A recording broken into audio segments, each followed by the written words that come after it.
away from the table for a minute, but Mrs. Smith, you can go ahead and run Kick this it one. off. Yous guys, can you start us? Isn't Well- that official? Just for the record, I do want to just start off very quickly and acknowledge Patty Reed and Kathy Smith for their great work as budget chair and co-chair. Patty's son was having surgery today, or otherwise she would be here too. So I just wanted. She's on her way. Oh, she on the way? Okay, I missed that. So I hope the surgery went well. So anyway, I didn't know if anyone said that early on, so forgive me. And then I'm going to turn it over to our wonderful staff here at the end. Kristen, I think, is going to get us started. We've gotten at least, I think, from this short time since we've had the budget out, we've gotten some positive feedback from the community. So I hope that you're getting some feedback as well. I love hearing what you're hearing about it, if you have any intel there. But we'll go ahead and get started. I think Kristen has a number of things that we need to touch on. So first, each of you previously received a budget toolkit, which is a binder that looks like this, and we just passed out some materials for you to add to your toolkit. So what we've given you is a copy of the most recent bottom line, which is one of your tabs in your toolkit. We gave you a copy of the press release, talking points, and then the presentation. So what I thought I'd do is just take a couple of minutes and go over the presentation. So just like we've done in the past, when you received your presentation, it's set so when you open your binder and put it in your binder, what you're going to see is on the right side, you're going to see a copy of the slides. They're the same slides that Dr. Garza used when she presented the budget on Thursday evening. And then beneath the slides are talking points. And then on the left side of the sheet are what we call a fact sheet, or there's charts and information that's related to the slide. So for example, if we look at slide 16, right, on slide 16 it looks at the salary comparisons with the surrounding jurisdictions in the WABE guide. And if you look at the fact sheet for that slide, what you're going to see is a chart that shows how FCPS ranks both in terms of salary and in terms of total compensation. You're going to see a chart that shows how each jurisdiction has implemented the VRS shift. And then lastly, you're also going to see a chart that shows FCPS's salary increases over time. So our goal in terms of the fact sheets is to take information that's available within the budget book, but to put it in a handy reference place. This way, when you go out and are doing presentations to the community or sharing information, hopefully you have everything that you need exactly at your fingertips. So the other thing I wanted to point out is that the budget book is posted. So we have a landing page that our Office of Communications and Community Relations has put together. So if you go to the main FCPS webpage, down at the bottom you'll see budget. And when you click on that, you'll find the link to all of the latest budget documentation. So when you go there, the entire budget book is there. So for each of you guys today, we didn't print a copy of the budget book. It's 267 pages.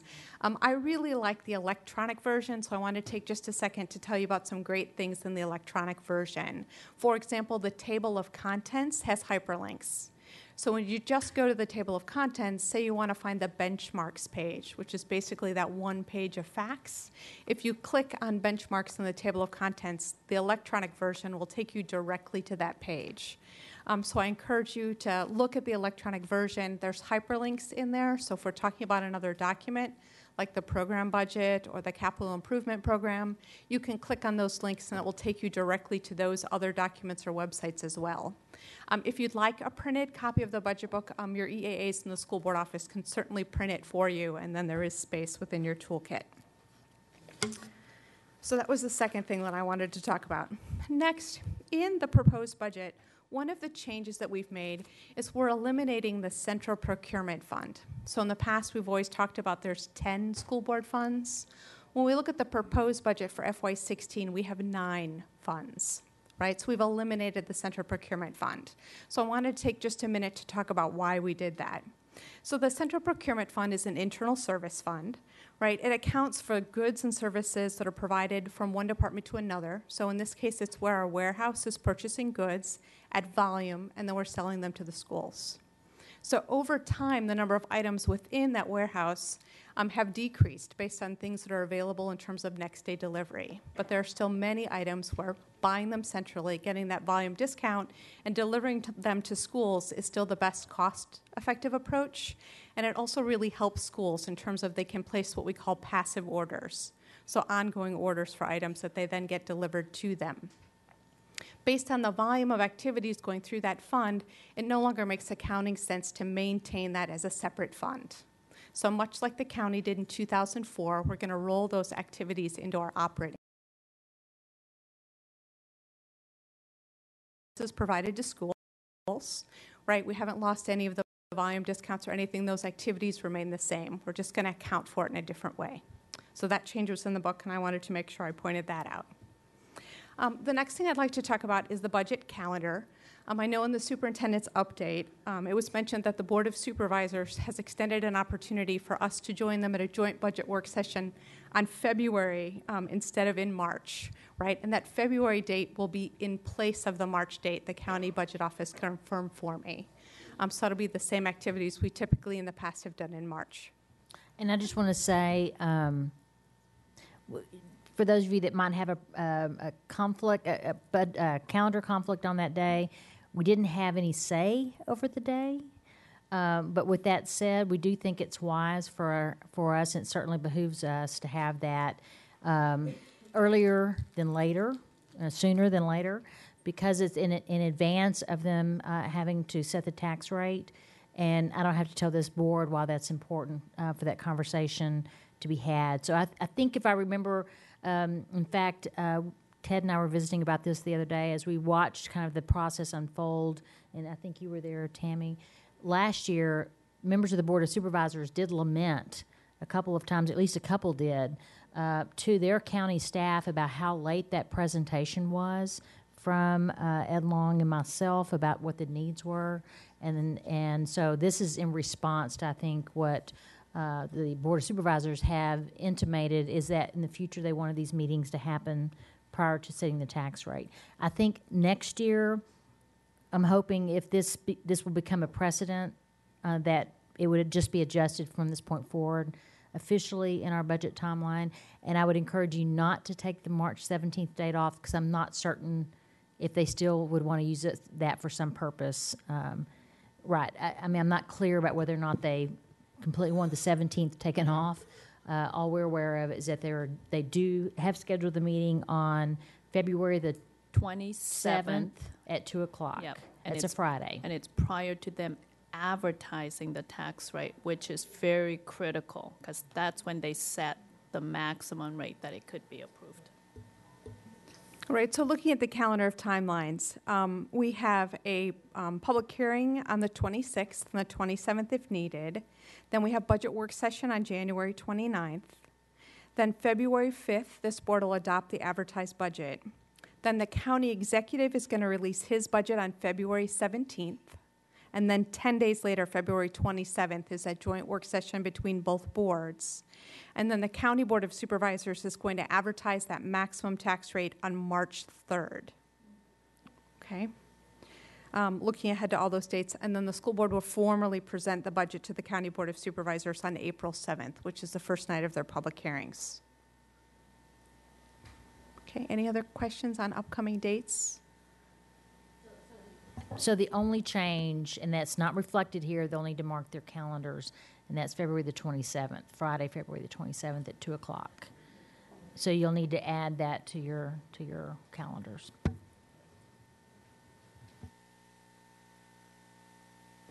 So now, were we going to ask questions about, if anybody had questions about the budget presentation, any clarifying And then we also information? wanted to go over just the process for budget questions. Okay, do that first. Sure, Okay. I'll be happy to. So we have a number of outstanding budget questions that we received from school board members. I know Sandy has sent us one about parent liaisons. Pat, I know you've sent a number regarding class size, some transportation questions that are all in process. So I just wanted to remind school board members, when you submit budget questions, what you'll do is you'll send them, you're going to copy Patty Reed, who's our budget chair, and Kathy Smith, who's our budget vice chair. Then you'll send them to Susan, Dr. Garza, and myself. There's no need for you to copy the school board office when you send them, either Pam or your EAA, but you're certainly welcome to if you would like your EAA to help you track them. And when you submit each question, we'd like you to indicate what the priority is. So this is the same as in previous years. So a priority 1 means you need the information for an upcoming vote. Priority 2 means the information is important to you in a future decision, but it's not urgently needed for a vote. And then priority 3 is it's information that you'd like to know, but that you don't need it for an upcoming discussion. So any questions in terms of budget question processes? So I think it would be really great if we sent an email to the school board just summarizing what you just said so that everybody has it, okay? That would be great. Megan? So I have a question about the priority 1, 2, and 3. In terms of the timeline here, where, it's because this is really more looking at the macro level. So the micro level is more of, we're going to have, I think, at least one other budget work session, and then we're going to have our deadlines of when we submit any amendments to the proposed budget. So when I look at priorities 1, 2, and 3, technically between now and February 5th, it might be my sense that it's all going to be priority 1, because I've got to get the information in order to prepare an amendment that's going to require a vote from my colleagues. So I didn't know if you wanted to maybe think about it in that regard. Am I maybe interpreting this too broadly? What we want to make sure is many times school board members are going to ask a question related to an amendment, but they may go out and give a budget presentation to their community that asks them a question that they want us to follow up on that's not going to impact their amendments to the advertised, in which case that might come in as a priority 3. So we just want to make sure that we're able to triage them and do the ones that are most urgent in terms of your amendments first. And this is not a perfect science necessarily. It's just, as you all know, it's just trying to manage the volume. Yeah, like I might have a budget question that I'm thinking, really not until we know what the advertised the tax rate at and what our transfer is going to be like, then I really don't need that information before February 5th, and that's going to reduce its priority. And in some cases, it's just being curious about something, right? So it's just kind of managing it the best we can. No, It's not a I perfect- absolutely support and think it's great. I mean, we've talked about the challenges of, you've got 12 school board members, you've got 10 board of supervisors, and any other questions that come in along the way from various and sundry other stakeholders. The other question I have, it relates to all these questions that come in, and we've talked about the onslaught of them. And I'm just trying to think in my mind, working with my assistant, how to prevent me from forwarding on something that it turns out one of my colleagues asked just 2 days ago. So in terms of the questions themselves, like how are we getting that back and forth? Sure. Updates. Once the questions come in, what we do is in the budget office, we send those questions out, and we send them out to the department responsible for answering the question. And at that point, we copy all of the board members, so you can each see what your colleagues have asked. So you'll see everyone's questions as they go out, and who they were assigned to and we before they're can- answered. And also, there is a repository that shows previous questions asked in previous years, and we'll make sure that EAAs know where to go look for those, because in some cases, it may have already been answered, and it might not be asked again. So we'll work through that as we get started. Correct. And we're in the process of combining prior year's questions into one answer set. So if you want to do a search and search, you won't have to remember, was that a question in 12? Was that a question in 13? They'll all be combined. So we're trying to combine fiscal years 9 through 15 in one set. So I think that would be really good because, I'm thinking about with my own EAA and the fact that you're now going to send out to all of us a summary of what you just said. All right, here's what's priority 1, 2, 3, and we've got that now. And I think if there's a link that also then sends us to, here's this, the budget question repository, then between us and our EAAs, we'll just know exactly where to go to start looking for those other questions that have already been submitted and answered in the past. Those were my 2 big things, because I just know there's a wealth of questions. Sure. So when we've combined the questions together, what we do is we make a new table of contents and a new index. And what it'll show you is what the topic is. You'll see who asked the question, what year, but it's all hyperlinked. So straight from that table of contents, you can click on the question. It'll take you directly to the question. That would be great. And then I'll just make the final plug that I think some of us last year express support for all of you, that while we certainly encourage and welcome our supervisors to ask questions, we, again, as a board, stand in support of you and Dr. Garza and the work you need to do, and please keep us, apprised if it starts to become, overwhelming trying to answer our questions and also 10 more Board of Supervisor questions.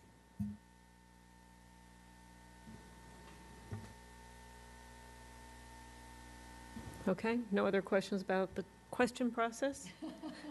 Okay, so now are we up to any questions that you have about the proposed budget or the presentation? Ms. Janey? I just have a quick one. When we go out to the community, and obviously we will be all trying to show the same budget proposal, will we be able to access that clearly and easily off of the main page of the website?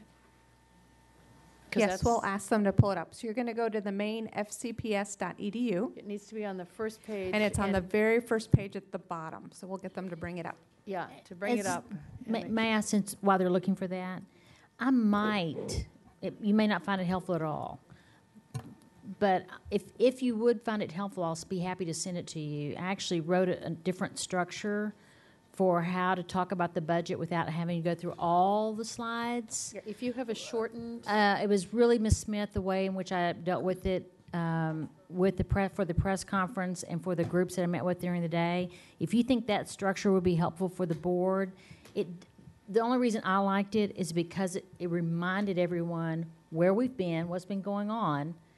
We've been cutting a lot and kind of reminding people of that. And then it talked next about what we have ahead. And those And provided kind that of a would be great. backdrop for fiscal yeah, year if we 16. could have that as well, because it kind of depends on what group you're going to.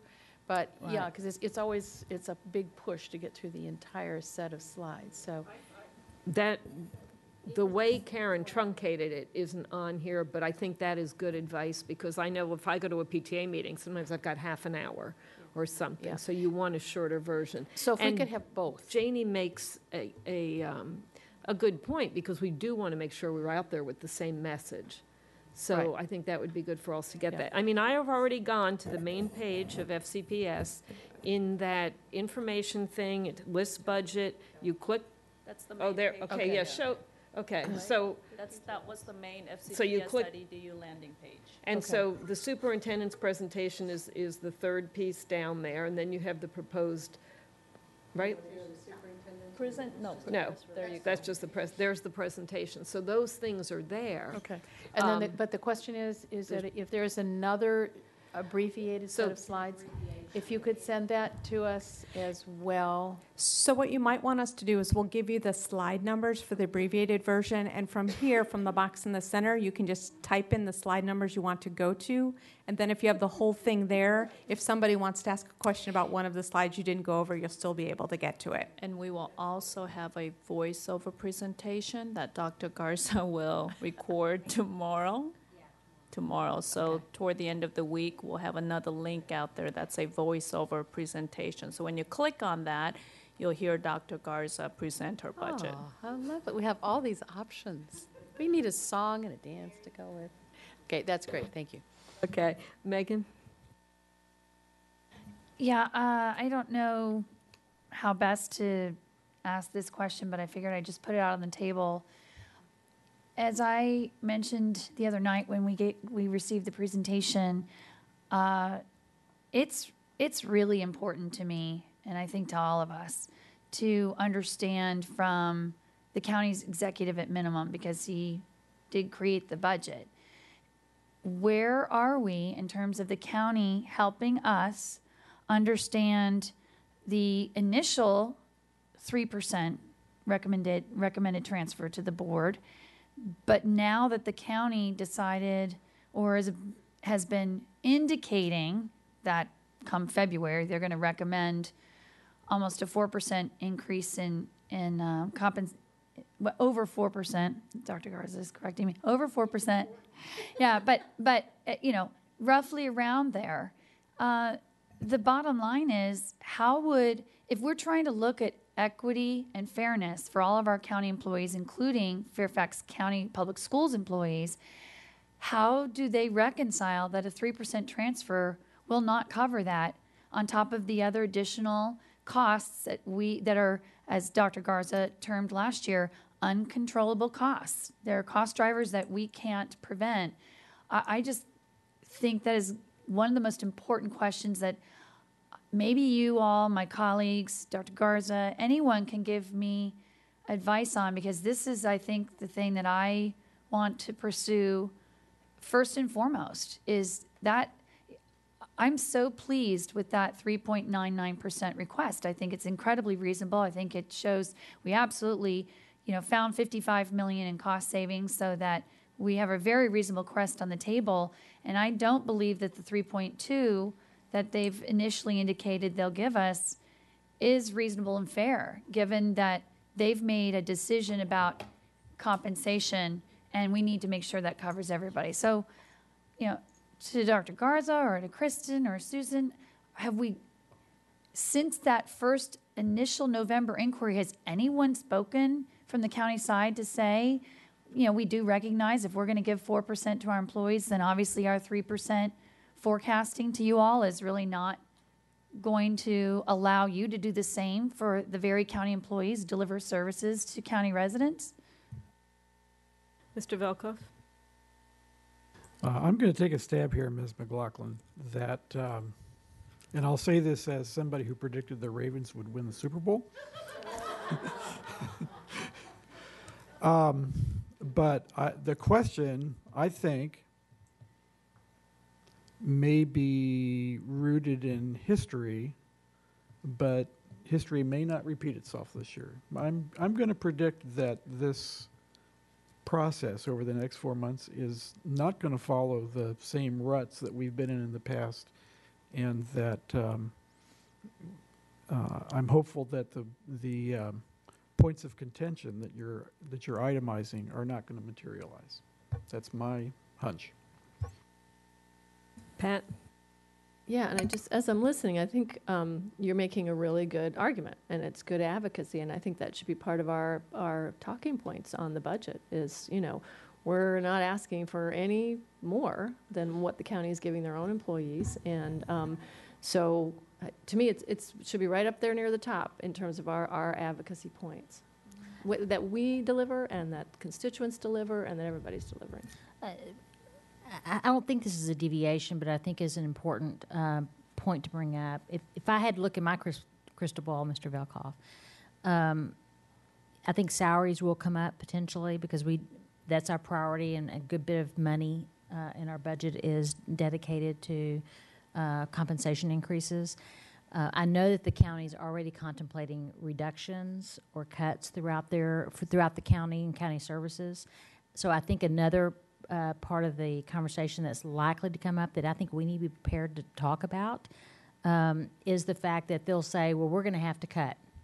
We're going to have to cut department budgets by 5%. Well, we need to remind them how much we've cut over these previous, since 2008, and particularly what happened in 2015 for us. Because I think it was a very different experience, what happened to the county last year as compared to what happened to us last year. And so I think that's an important reminder, because I think they'll just assume that we need to do the same thing they're doing with regard to cuts, and our context and our experience is dramatically different. So to add to that conversation, I think we also have to be prepared for that. Almost $500 million since 2008. We've cut almost $100 million last year alone. Well, to that point, we each oversee in the end, after they transfer money to us. We're all looking at $2.5 billion each that we kind of oversee and have to manage, correct? I mean, I know they're a little less than we are, but I mean, roughly, if They are smaller in their operating budget, but when you look at their general fund disbursements, it's going to include the school's transfer. right, So that's their what I'm general not. I'm fund pulling is out gonna- us. I'm saying okay, in just- the end, Just Yeah. for clarification, they're Yes. going to say their Thank you. general fund is $3.4 billion. right. So keep in mind that in terms of what Dr. Garza just said. So if we're getting a transfer from them and we look at our overall operating fund at the 2.5 plus, and we cut out 55 million because we're also trying to find ways that we can compensate just like they are.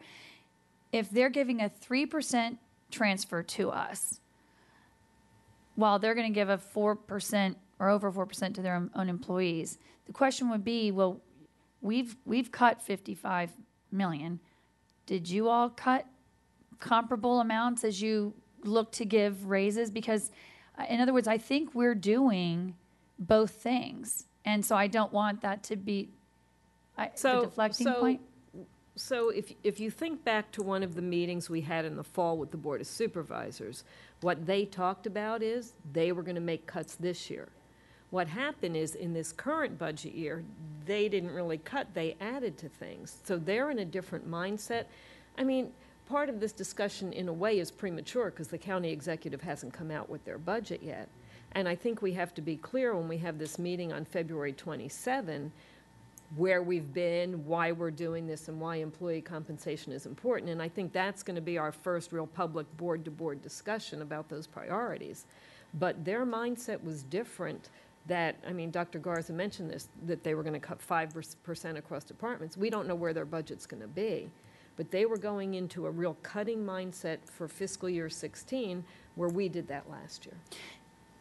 And part of that is they cannot make the little over 4% compensation increase unless they either cut or raise revenue. So they can't balance the budget with that 4.12% compensation increase. Which part of our proposed budget is taking that into account too. We can't get to the employee raises that we'd like to offer without Correct. having done our cuts in advance too.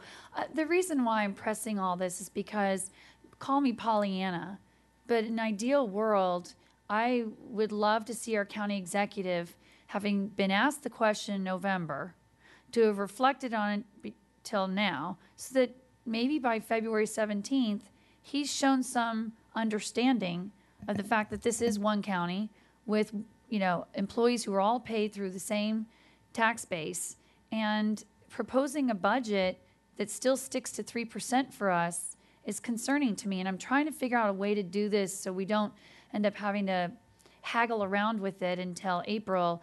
And that's why I guess maybe my one last question for you all to think about on the table today is, would we want to, as a board, perhaps direct the superintendent and or our chairman of the school board to communicate with Chairman Bulova, the board of supervisors, and County Executive Ed Long, that as they go to prepare their, February 17th budget, and we're about to be passing our own, we wanted to, in advance, make the point that looking at the forecasting of county employee raises of over 4%, please consider how that would affect the transfer rate to the schools so that we can be ensuring these county employees on our side also get a comparable raise. I think, correct me if I'm wrong, because I don't want to be speaking for you, Ms. McLaughlin, but I think the language that we've articulated around through the Joint Budget Development Committee, and we probably need to make sure it's in our talking points the way in which it's reflected, is that in their long-term financial planning, we're asking for them to include a reflection of what our real needs are moving forward. I think that's been iterated by the board a number of times, including enrollment growth. These cost drivers, enrollment growth, benefit, compensation projections, that the budget, their long-term budget and forecasting includes a reflection of our real needs, not just a random number. If, in fact, they did that, what you're saying, I think, would be accomplished. I agree with how you're framing it. My concern is that some of those other items you mentioned always have been some, points of debate with them. There is no debating whether you give fair and equitable compensation to all employees. So part of me feels that in the short term, we're talking about this current budget cycle, you can have those long-term aspirational joint budget, guidelines and shared efforts. But this is for right now. In other words, sometimes people say, well, what's the most pressing thing you want for us to be considering here, right now? And in my mind, I would love to elevate that, put that right on top. There is no negotiating that one. Whether we can absorb our incoming students or not, they've made a point of contention over time. I just feel like this is one where it's going to be very difficult to refute. How do you tell county employees on the school side, we didn't account for, we didn't budget for, I'm not really concerned about, we just decided you deserve 3% and good luck with that. So that's the only reason why I'm kind of saying there might be an advantage to being able to say to you guys, go talk to them one-on-one, say, you know what, our board's going to keep pushing on this one. I don't know what's the best thing to do, but I wanted to somehow have this board in this work session help you guys feel like, how can we do something before February 17th? And I guess and we could have those conversations with staff, how much information we'll get from the county staff, not sure. The only other caution I would have putting anything out there prior to their release is we don't know if they actually did include the 4.2% increase, right? So I hear you. And strategically, all I was saying is, these are thoughts that I'm thinking, what's the best way to get there? Yeah. And if the best way is just some private conversations first, you come back to Karen and say, here's what we learned. And then Karen can talk in chairman's meeting about, is there anything more we can do before February 17th or not? Right. Point taken. Patty, do you want to take over? Sure, I will. So Do you have a list? No, I used up okay. my list. So we were Okay. asking general questions about the budget presentation, and I didn't put myself on the list, so you can put me on the list. Okay. Ms. Smith? So when we had the budget presentation, I had written these questions, and Mrs. McLaughlin had asked them. But if we could look at slide 42 from the presentation, I'm not sure that I could answer this clearly enough to the community. When I go out and do budget presentations to the community, I do tell them we tend to talk about the budget in terms of the transfer request, and we don't talk about it in terms of the entire budget. But I would like to have a kind of a slowed down explanation of how I explain this slide to the community. I can absolutely help you with that. So when we look at the top line on the slide where it says overall budget increase of 64 million or 2.6%, that's an overall net increase of 64 million. So when we look at the revenue side, what we did is we just focused on our largest source of revenue there, the county transfer request, which we asked for 70.6 million, right? So that's the revenue piece. But remember that top line overall budget increase, that's an expenditure number. It's the net increase in expenditure.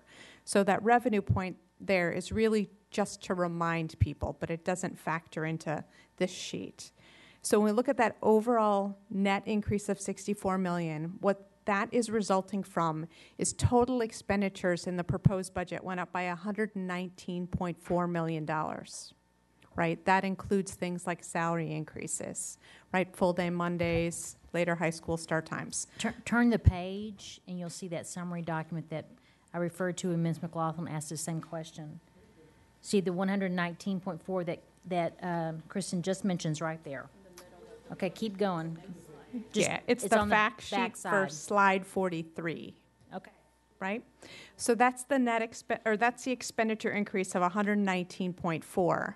Then when you subtract off the reductions of 55.4 million, that next section, that gets us to that bottom line net increase of 64.0 million. Thank you, and it's good to see where it is, because I think that is very confusing for the public. Thank you. But let me just make one clarification. And Kristen explained this, I think, at the budget meeting. The reason why the transfer increase number is different from the bottom line increase to the budget is because we have reductions in our other revenue categories. So we need to make up the 64 plus the other reductions in revenue. So the previous page you're talking about, Ms. Smith, that is the overall, but it's a mathematical equation, right? It's expenditures minus reductions, and then it looks at revenue, and that creates the 2.6% increase in the budget, right? It's a mathematical Correct.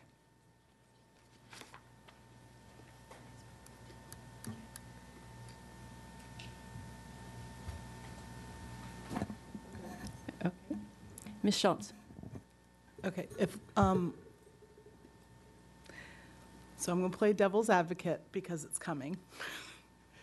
So what is the number of students difference between the number of students we currently have right now and the number of students we're expecting?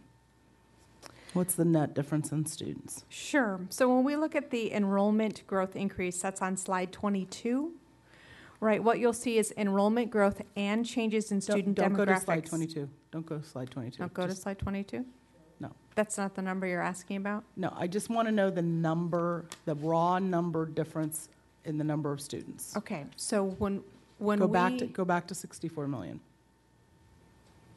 on the slide. Yeah, wherever we would just word that. I want the slide to stay there. I'm just asking for the difference in the number of students. Sure. So from FY15 approved to FY16 proposed, the increase is 1,319 students in total.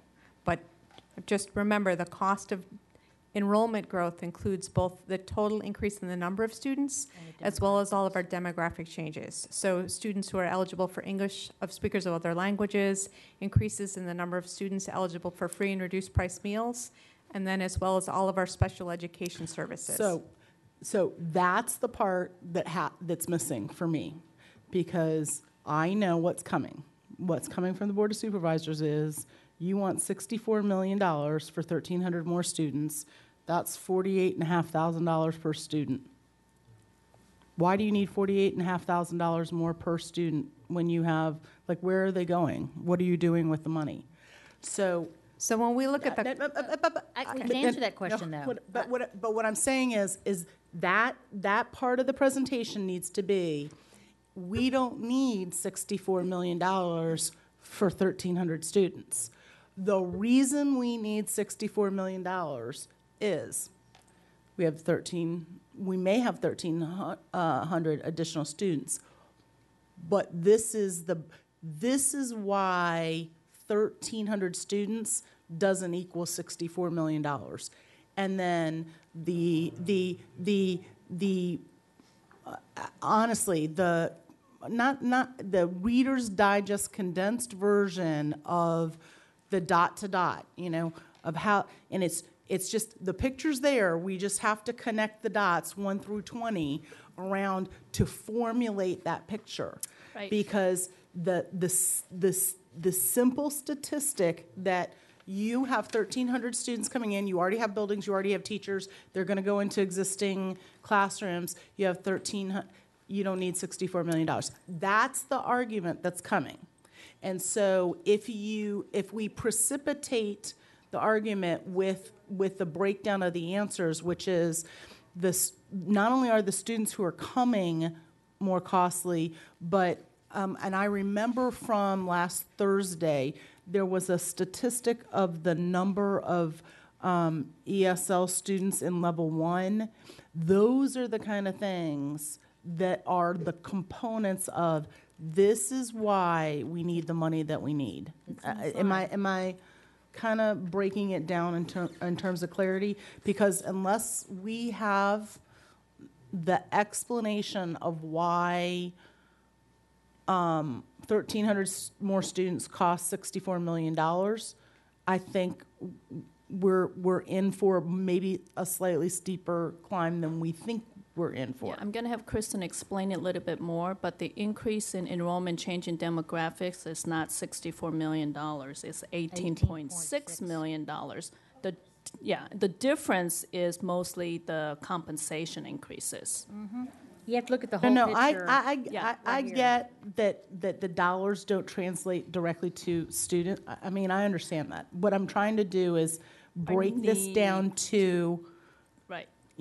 this is stuff that we're living and breathing, and we've spent months and months and months on translating this. You need the secret decoder ring to So I'm wondering- explain it. I get that it's Yeah. salaries, But I'm wondering But if why is slide it salaries? 20 would better explain what you were just trying to All right, let's say go. about. And elaborate a little bit more on slide 20, which is at the beginning of the presentation, trying to. So those are some of the reasons why our budget is increasing, right? So And we you can put a total at the end of each one of those. Maybe Correct, that's, and that's- maybe that's it. If you'll go to page 43 and I'll But look do at you this see side. what, you see what we're already doing? We're like, no, not page 42, go to page 43, parts of page 20. Do you see? Oh, I can explain it right now. I know you can, but yes, thank But, you, thank you. So, This is Okay. about the most simple budget I think we've had since I've been here. So, I mean, if someone doesn't understand it, 18 months, so I don't.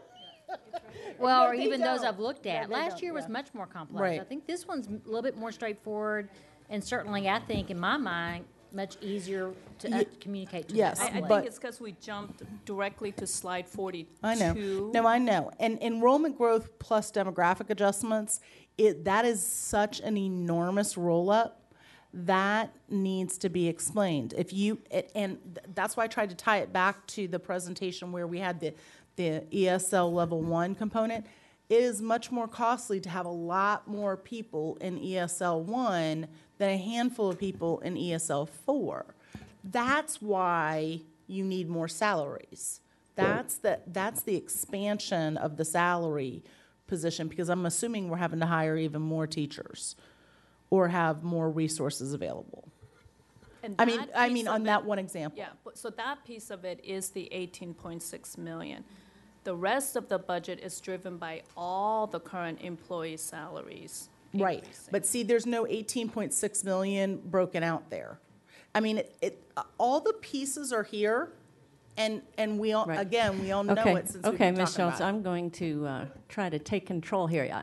Point very well taken. I think we all hear it and we all agree that that is a sore subject for the supervisors, and we better have the details provided succinctly that break down and provide credibility, right? Okay. I think it's also important to point out when you look at enrollment growth, on that number, the 18.6 million, and I elaborated on this the other night, that includes $4.1 million worth of increase just for ESOL students to level 1, more level 1 students. I think an increase of 22% of level 1 students. But the overall number, 18.6, has been recalibrated year over year to reflect true growth. So, I mean, not too many years ago, it was 28 million for enrollment growth, 25. That's been recalibrated as we've seen, a little bit of slowing of student, and we're still growing very fast, but it's slowing. And so we've recalibrated that number. It's not just remained the same number every year. And the only other question I have with that 1,300 number is this year we were about, if I recall, 500 and some off. So has the 188 been, I like your word, recalibrated based on the 500 off for this year? It has been, okay. Okay. All right, Mr. Moon. I don't need to ask a question. It's been all solved. There are additional slides which explain how we came up with that $64 million or $70.6 million. So. Mrs. Strauss. Since we're asking random questions, Loudon just released their budget yesterday. Did they had to finish the VRS, and I didn't see any mention of it. Loudon was required to do 1% more on the VRS. They didn't have to finish it. I see, but was it included? Because I didn't see it in the press release. They have no choice except to make that 1%. I didn't have a chance yet to look to see if they did more. Okay. Loudon and Prince William both had VRS shifts left to complete. Right, okay, thank you. So does anybody else have any random questions that they want to ask? I mean, yeah. No? Oh, Mr. Moon. I guess I can send in a budget question regarding this, but since a superintendent mentioned about 4.1 out of 18.6 being for a additional a need for ESOL students, level one. You think we can get that similar information about change in serving special education students or other components that go into that? Yeah, we actually put the increase in special education. It's really the change in special education services in the notes. So that was 0.7 million, and it 0.7. required 17.3 positions. Okay. What other components are there in 18.6? General ed, ESOL, and special ed, is that it? Psychologists, social workers, and hourly substitutes and per pupil allocations. It's all on the left What side about of change in free or reduced price lunch? So when we calculate free and reduced price meals, that needs-based staffing, they get shown in the general ed numbers. So In those the are general not ed broken number. out. They're all combined. Is it possible to get that out of the general ed number? Okay. Then take some time. Okay. Thank you. Steve just looked up Loudoun's release, and they did 1 additional %. And how much was it for them? Curious. Oh, rats. Sorry.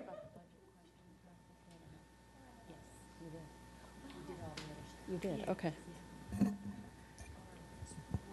Oh, good, okay. Anybody else who hasn't spoken yet? Okay, go back. Ms. McLaughlin. So again, this really goes more to my colleagues. This is now going to be our 4th budget we've done together. And my experience has been that obviously we want to present the strongest budget possible to our board of supervisors and stand behind it and say this is absolutely our needs-based budget.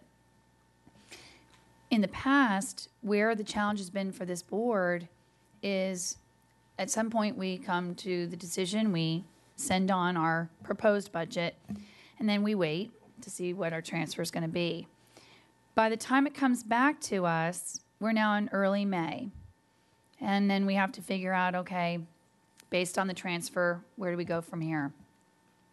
And there's been understandably discomfort at that point of making any changes that can impact people and their jobs. So I'm just wanting to, I guess, sort of throw it out there to everyone. This is sort of the pattern we struggle with. So where is the best approach? Not that any of us disagrees with the 3.99%, because I really do think that listening to everyone last Thursday, we believe this is the closest we've ever come to really, truly playing bridge and honoring what the forecast has been and putting together the most conservative budget we can.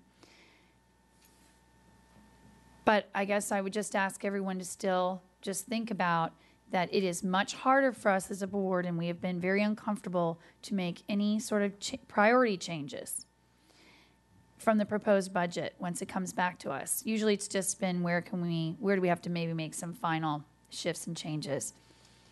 And what's going through my mind right now, and I know I've heard my colleague Pat Hines and many others, Jane Strauss, talk about it. I mean, class size is a concern for us. And I think that's probably the thing that I do want to get a sense is where are people on this? Do we not want to tinker with the proposed outline right now and deal with this in May, or do we want to try and have that discussion? So it's very a macro level question. I'm sort of wondering from, and this includes asking Dr. Garza too. I mean, you're part of our team and part of our trying to be as strategic as we can in representing the system's needs. Very good. Thank you for teeing up that very important question. And I think Ms. Smith is ready to address it. So, and I know Dr. Garza is dying to talk about it too. One of the things that I think we've really tried to work hard on having discussions with board members moving up into this budget and recognizing the limited revenue and the chances in an election year of having taxes go up too much, is to really have conversations and talk with board members and really analyze what is our priority. And it follows on with Dan Stork's guidance at the end of the last budget, is our priority is employee compensation. So as Dr. Garza put together this budget, employee compensation is at the top of the priorities. And as you've heard Dr. Garza talk, we've listened to what's happening in the schools. We can't cut more positions. We need to hold off on that. So when you look at the pieces of putting together this budget, we know there need to be some cuts. They looked centrally to make the cuts to help us do the employee compensation. Now, in that budget, recognizing the fact that we do have issues in certain schools with class size, I think it's a very creative way to take a look at how do we solve our problems, knowing we don't have the $12, $14 million to make any class size changes. And so I think we've all recognized here the chances of the Board of Supervisors saying, we'll give you 5% or 6%, that this is a year to kind of hold our breath and say, we're going to look going forward at continuing to solve some of these problems. But if truly, and for this board member, employee compensation is the top priority, we kind of need to be calm about the other issues. If I might add to that, there are lots of schools of thought about how I need to be doing my job, or how you all should be doing your job, or the way in which we should approach a budget. We should ask for what we really need. Y'all, that's probably 6 or 7, 8% increase. That is not going to happen. And so we were very thoughtful about all the things that you just described, Ms. Smith, in light of the fact that we know we've cut a lot, and our system has felt that strain everywhere. You all have heard about it. I hear about it every day. We know we cannot cut any more staff right now. We need to, we've cut as much as we can, given in light of the fact we're growing. That puts a strain on the system. We've, I think, worked very, very hard. I hope we've done a good job of reflecting what the board's stated priorities have been. Compensation. The other things that you all have already approved, change the high school start times. We put $4 million, almost $4 million, right at $4 million in relief for large elementary class sizes. And you're right, it's not a need everywhere, but we do have pronounced needs in some places. It would be but there's some risk moving forward with what I consider a very pragmatic budget. And the risk is we have to have it funded, fully funded. Because going back, anything short of that, we're back to the table of having to cut more people. And the strain and the effect on our system is just going to be very, very significant. And so I think the question's a good one. And to me, we're all in right now. This is all in. It's not about a backup plan or where we're going to go next, or if we have any other priorities we can fund. Because if there's anything else, and there's a multitude of them I could tell you right now that are real needs in our system, but to fund those, we have to go back and make cuts somewhere. And so it would be my preference and my hope that we all can move forward, including our leadership team, all of us, move forward, our principals, our teachers, our teacher organizations, and be all about this is an all very pragmatic, very practical, very reasonable, closest request ever to budget guidance ever in the history of our school system, I believe. And so with that, it must be fully funded, and that we all stand really tight together on that, because I think it's going to be difficult moving forward. I do just want to clarify, I absolutely wholeheartedly am behind 3.99%. That to me is as bare bones of a request as we could possibly have asked for. So I don't want anybody to misunderstand. I just, I'm looking at the fact that we have some class sizes, and even if it's just the staffing reserve, do we want to look at the staffing reserve on how we try to address some of our individual schools that are just really too big, or do we wait and address that in May? But I believe it's a direct.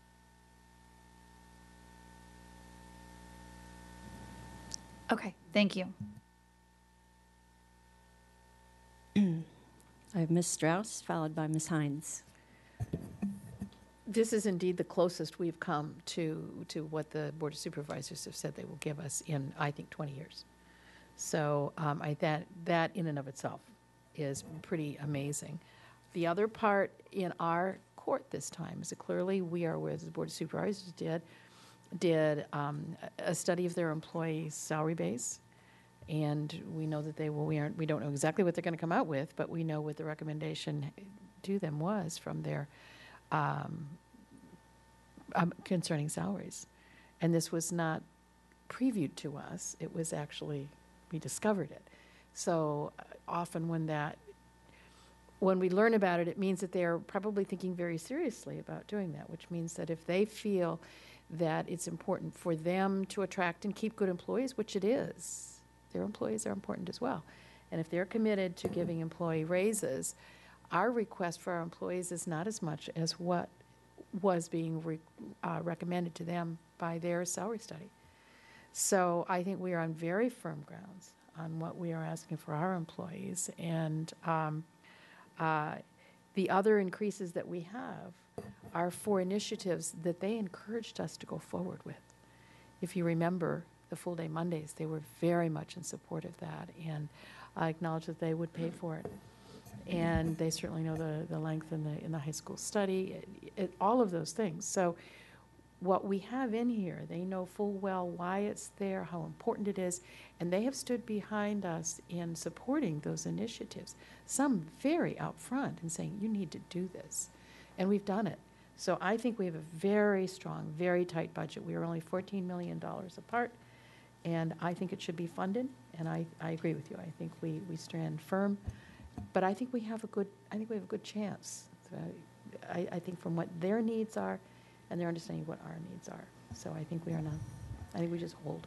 On the compensation, since you reminded me of this, I think another question that you may often be asked, because I'm asked about it a lot, well, if teacher salaries are your number one priority, then why are you not just raising teacher salaries?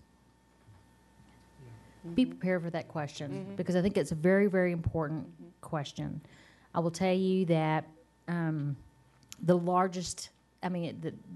lion's share of the increases are for teachers, but we've had a practice, and I think a sound one, of not parsing out different employee groups, that all of our employee groups are important to our core mission, and they all contribute meaningfully to serving students.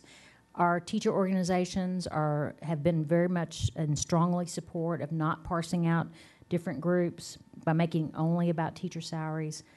That is a main driver, of course, because of the amount. And then finally, I would say, I don't know that the county has ever parsed out supervisors in any particular group. For an example, police and fire, but within police and fire, just beat officers and not supervisors. So they likewise know that's not, we don't want to go there. So just be prepared for that question, I think, down the road. Okay, I have Ms. Hines, followed by Ms. Schultz and Mr. Stork. Yeah, just briefly on the question of, kind of how do we sell all of this to our funders? I mean, I know that at least in Hunter Mill, we've had a lot of feedback about class size. It was one of those things that when we actually got there to the reality of the classroom, that cut that we made kind of in the abstract, where we said, oh, it's a half a kid, right? But then in reality, it really hurt in a lot of places, and we hit a lot of tipping points. And the feedback that I got, I always said, well, please also send that feedback to our funders. Go ahead and let our supervisors and the chair of the Board of Supervisors know that that cut is really hurting, and we have to dig ourselves out of that. And so that's the whole, I think, when you look at the two big parts of the hole that we've dug for ourselves, one is compensation and the other is class size. And I feel like this budget, and once we get the details on how the money will be spent on class size, I think it will be easier for constituents to rally around that and go back to, because they're always asking me, well, who do I talk to and what do I say? And so I think we go back to our funders. The compensation piece to me is an easy argument. You know, we need to do it. We absolutely need to do it. And class size, this to me, if we can really relieve some of that pressure on class size in the places where it's begun to really hurt, at $4 million, that's cheap at the price. I mean, to actually walk back a half a child in the average would cost us $17 million, I think. So we're not asking for all of that. We're asking for sort of a surgical amount of money so we can do the surgical fix. I think it's extremely reasonable. So I'm happy to make the argument, and I think our constituents will as well. I just wanted to follow up a little bit, Mrs. Schultz, and I don't know if this helps or not, but I did back of the envelope, and I may need some help because I didn't even have a calculator, but I looked at you said we're expecting about 1,300 more students, and our actual growth is 18.6 million, right? So the amount of money that we're expecting to have to spend for that, and when I divided, I got 14,300 per new student. Is that about? It's because that $18.6 million number doesn't just include the cost of those 1,300 additional students. Right. It includes all of the extra things impacted by demographics. Right. So the change in ESOL services, change in special education services, free and Exactly. reduced price meals. So it's a little bit higher than our cost per pupil, but not a lot. So to me, it's a reasonable answer to that question. We're definitely in the ballpark on that. So, Ms. Schultz, followed by Mr. Stewart. Okay, so a couple of things. The issue, Dr. Garza, that you brought up of the not parsing out employee groups, the calculation that's always provided to us on the WABE guide is always put forth to the board as a reason why salaries need to be our focus. But the salaries discussed in the WABE guide are the teacher salaries. And nothing's ever been given to us to say, well, how do our administrative personnel compare on the by surrounding jurisdiction. And so I think that I don't know what the supervisors are going to do. I mean, I just, I don't have any clue. I have a historical guide, which, frankly, out of this board, I'm not going to point a finger at anybody, but I've kind of consistently said where we were going to wind up. And, we keep thinking the ball's going to move, and it doesn't. I hope we're right this time. I hope the ball does move this time. But if it doesn't, the next part that Ms. McLaughlin started to go there but didn't quite go there, so I will, is the reticence of the board to move any money. And that makes me very nervous right now that last year, this was too early to make any changes. By the time we did our, we approved our budget, nobody wanted to touch any money because we wanted a unified front for the supervisors. So we weren't going to touch anything. And so when we got to final approval in May, it was too late to move any money because that would be cruel to people in the field and you would be affecting their lives. Well, if you don't do it in January or February and you don't do it in May, that means you never do it. And out of a $2.6 billion budget, we didn't move a dollar. The only money we moved was some new money found that was refunded to us by the Board of Supervisors. So I'm just pleading with my colleagues that we take on the mantra right now that should things not go our way, or even if they do, and priorities shift based on public engagement and what we hear from our communities, you have to be willing to have a sliding scale of priorities where you're willing to put money. And each of us has a different set of priorities, but in the end, that's a negotiated arrival point of 12 people. And in that vein, I'm going to connect one more dot, which was last Thursday, and Dr. Garza, I'm going to pick up my present and shake it. The notion that we are maxed out on class size is true in some places, but it isn't true in other places.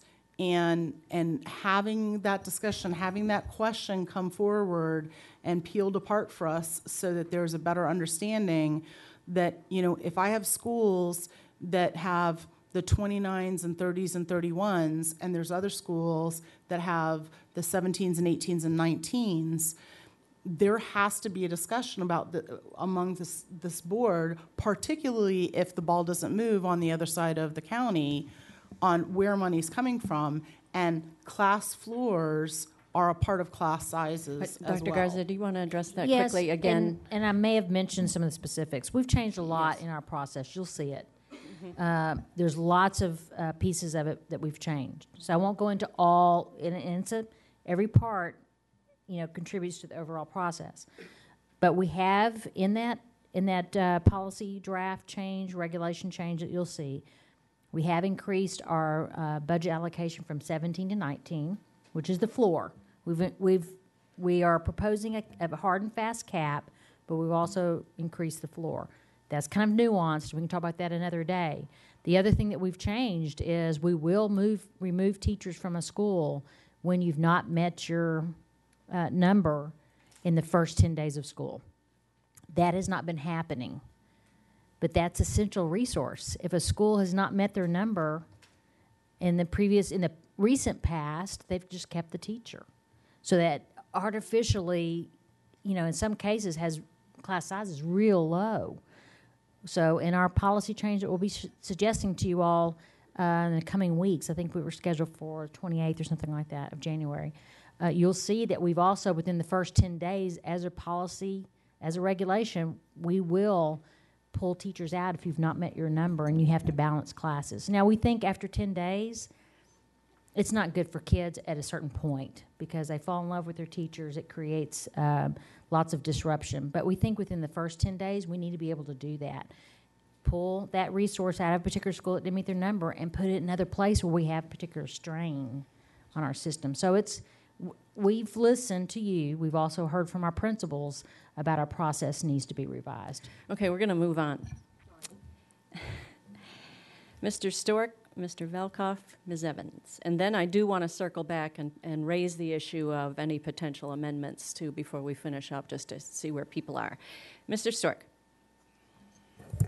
Mine's really nothing more than just, I think, part of the value of the conversation today, and I think the most important thing that we can do over the next couple of weeks is to identify if we become aware of any issues that people may want to use to argue that the school board budget is in one area or another inappropriate. And I'll say that in a broad, kind of nebulous way, meaning if they think, or if individuals think that, well, you have this money here or that money there, they need to come forward and let us know that, because we want to address those points before we get to the Board of Supervisors, because I think Ms. Schultz did a nice job earlier of kind of highlighting the issues that we want to knock down before we get there. So I'm reiterating what I know we all know, but I would like to know that, and it is a way of getting at kind of anything that a community member might essentially use to challenge what we've done, and you know how that works sometimes. It's you pick one or two things, and you know, maybe those one or two things could be better, but that doesn't obviously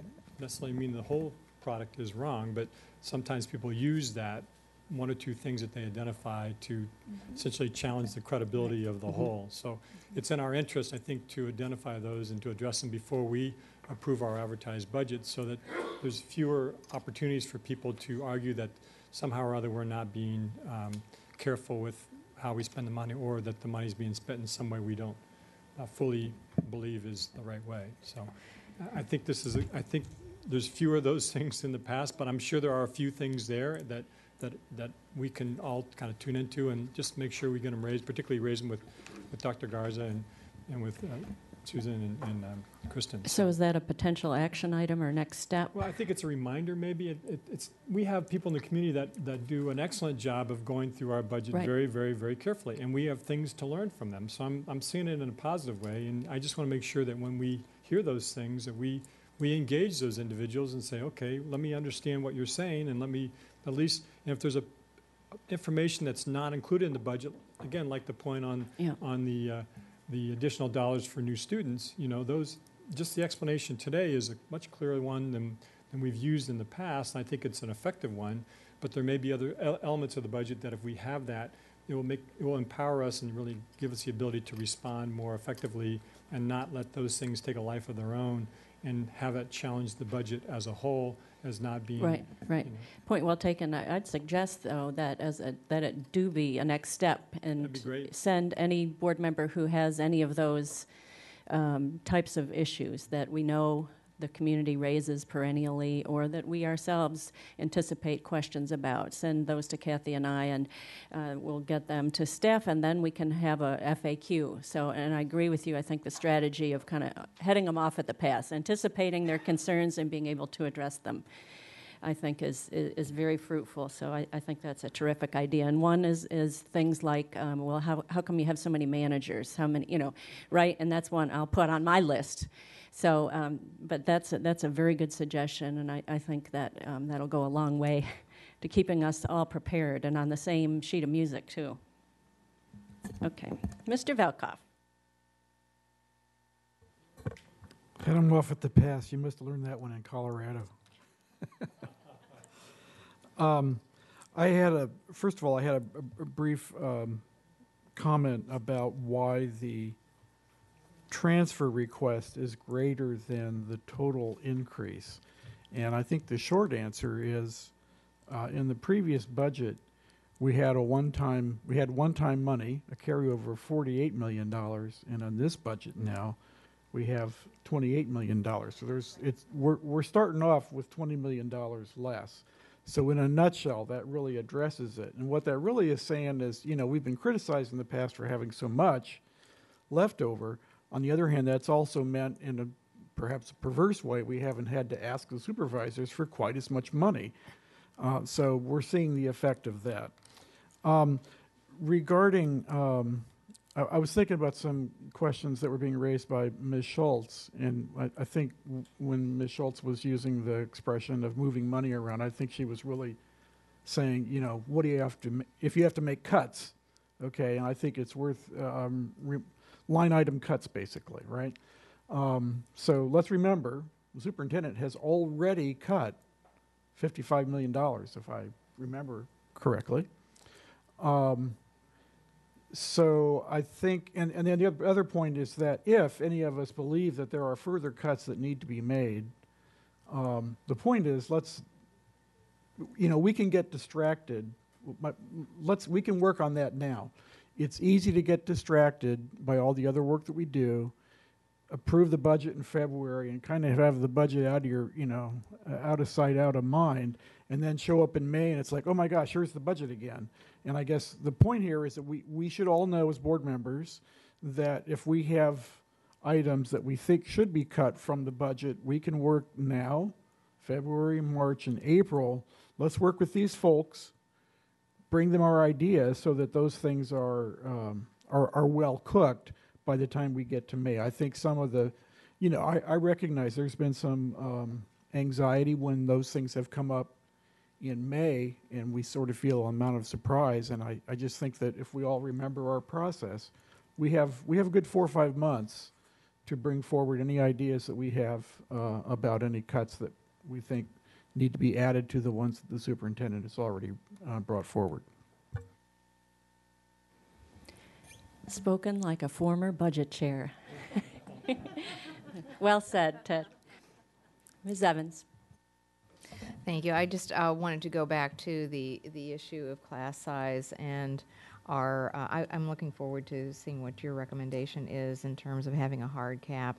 I did want to make the point that this board has long held a core value for needs-based staffing, and I wouldn't want anything that we do in connection to that to reduce our commitment to needs-based staffing.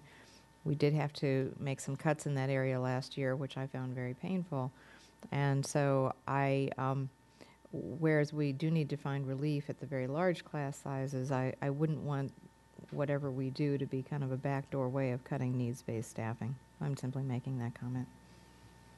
And I don't know if you have any reaction or to that at all. We're not cutting needs-based staffing in this budget. But I do think that the community has suggested, well, my goodness, look at all these small classes you have across the system. So we're never going to completely eliminate small classes because principals make decisions around their Title I monies. We do have real small schools as a policy issue. We've said there should be 2 classes per grade level. So what we're contemplating is just making sure that we can legitimately defend small class sizes where we have those. So we're not, you've noticed there was needs-based staffing was not addressed in this budget as a reduction. We hit it last year. It was one of our, things that we had to cut, and almost 98-something million that we had to cut last year. But it's not being contemplated as a change here. But we do need to help principals in some cases where we have real small class sizes that we're using our resources effectively. And I think that's, I understand that and realize where somebody's making a decision like that. So, but I appreciate your reiteration of our commitment there on the needs-based. Okay, before we wrap up the session, I'd like to try to get a sense of the board if anyone is contemplating any amendments. You know the schedule. In fact, if you want to just put up slide 44 again, we've got public hearing January 26th, work session January 29, adoption of the advertised on February 5th. But at this point, is anybody contemplating any amendment that they would like to raise? Ms. Schultz. So my present hasn't been opened yet, but when my present is opened and I know, and we have the presentation from staff about the class floor, then I'll be better informed and be able to articulate a little bit more.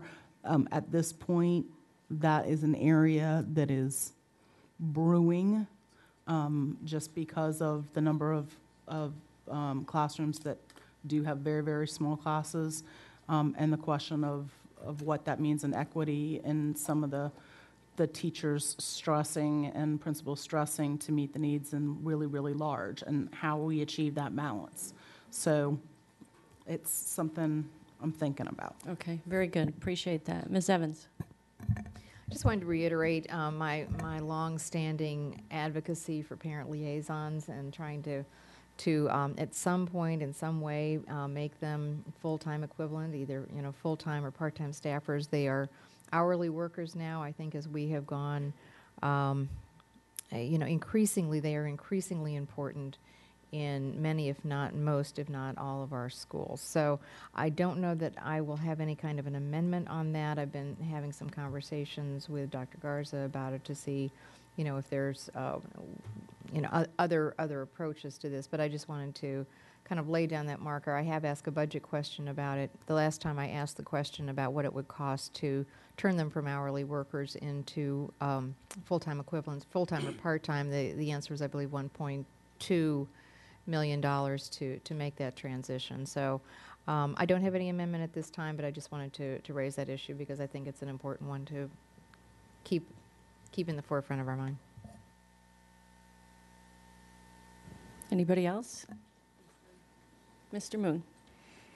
I do not plan to submit any amendment at this point in time. However, when we actually adopt the budget in May time, that I may consider bringing something to our board's attention regarding those employees who may be losing health benefits.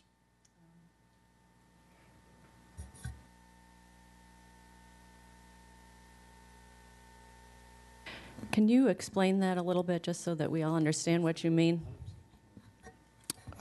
Due to the Affordable Care Act, I believe that there is a change in the rules requiring minimum number of hours a part-time employee has to work to get the benefit.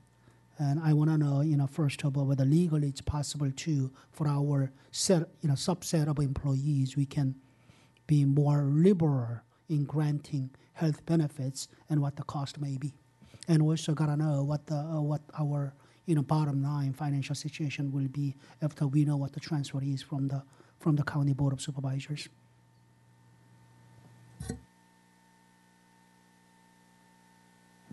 Ms. Strauss.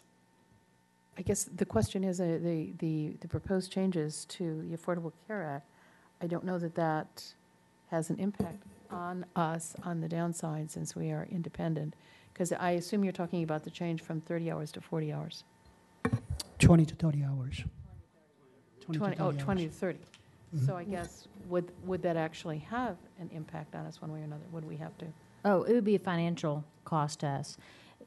The board at some point in time in the past made a decision to offer benefits, health benefits to our parent liaisons. Right, exactly. And at that time, they were 20 hours potentially or more, okay? As we implemented the requirements of the Affordable Care Act, Yeah, because I thought we had complied with that. it expanded the number of part-time employees that we've had to cover, and their minimum was 30 hours. Right. So we have met that. Oh, we're meeting the requirement, Right. no doubt. Yeah. But that specific group of employees, in the past, the board had Right. made a decision that as long as they worked 20 hours or more, they were offered health benefits. Right. So I don't know if I explained that well. Right. What we're saying is now we have many more part-time Yes, employees. But that cost we are bearing now. I mean, That's that- correct. Right, we've That's met that. And I correct. guess my question, Not Mr. the Moon. expansion. Right. Currently, we're offering health benefits to employees at 20 hours, okay? Affordable Care Act Right. says minimum is 30, and our recommendation is to take it up to 30 because there are a lot more employees In that that would be group. eligible if we left it at 20. Right.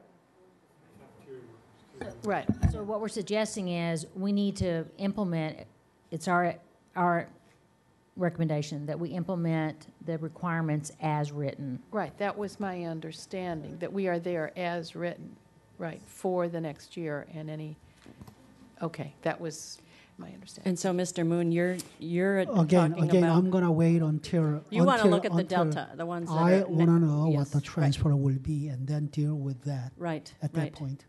Right. Well, that's very good to go ahead and just put that out there now. Just, I think if we adopt the view of no surprises, we'll all be much better off. Because nobody wants to be caught by surprise in the 11th hour. Anything else that anybody's thinking about? I think this work session is just about finished. We have one action item, the one that I suggested.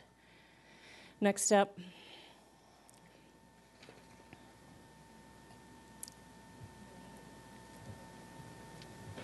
Which is basically, it's an ongoing item just to have school board members send an email to Ms. Smith and myself when you have specific items that you either hear from your community or you're anticipating will be questions, and then staff can work to get those answered and then post it as frequently asked questions. Some of those are in the Citizens Guide already.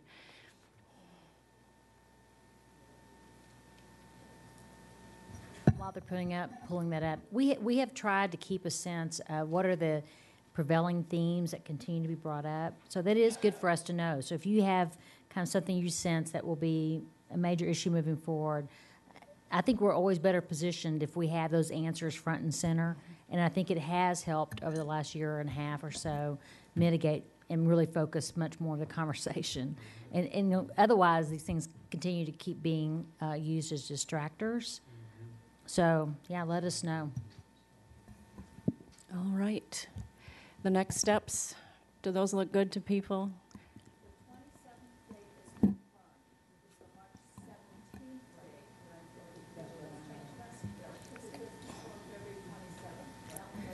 Okay, so for the first one, staff to send email to school board members about budget question process. Confirm March 17th date. Correct, the February 27th date. We want to make sure it's on all of your calendars to attend. Okay. And then the last one that we just talked about, any anticipated questions, issues, so staff can provide the responses for us. All right. With that, this work session is adjourned. All right, I think we probably need 5 minutes, and then we have one more work session. If everybody could take a break and come back in 5 minutes. Thank you.